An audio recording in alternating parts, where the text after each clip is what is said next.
Shalom, jumpa lagi Sabtu tanggal 2 April tahun 2022 dengan judul Berkenan di Hadapan Tuhan. Tetapi jika ia berfirman begini, aku tidak berkenan kepadamu, maka aku bersedia, biarlah dilakukannya kepadaku apa yang baik di matanya. 2 Samuel pasal 15 ayat 26. Bahan bacaan dalam 2 Samuel pasal 13 sampai pasal 15. Daud merupakan salah satu tokoh yang paling terkenal di Alkitab Perjanjian Lama. Bahkan dalam Perjanjian Baru, Yesus sering disebut anak Daud. Dalam Kisah Para Rasul pasal 13 ayat 22, dikatakan bahwa Daud merupakan orang yang berkenan di hadapan Allah. Karakter dan respon Daud terhadap semua hal yang terjadi dalam hidupnya lah yang membuat Daud berkenan di hadapan Allah. Daud bukan tidak pernah berbuat dosa. Daud bahkan melakukan dosa besar dengan berzina dan membunuh Uria.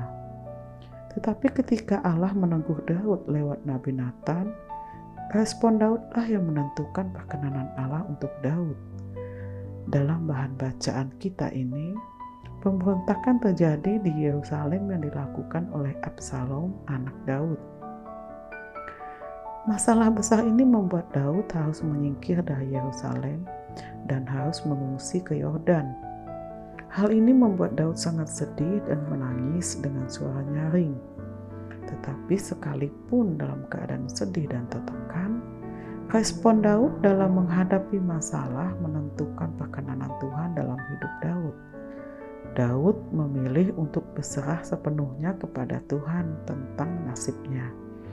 Sebagai seorang raja yang memiliki otoritas, Daud bisa saja mengambil keputusan egois yang menguntungkan dirinya dengan membawa tabut Tuhan bersamanya.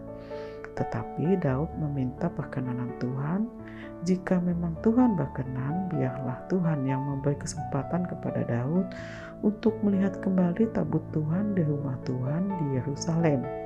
Dan pada akhirnya terjadi sesuai perkataan Daud, yaitu bahwa Tuhan berkenan akan penyerahan diri dan kerendahan hati Daud.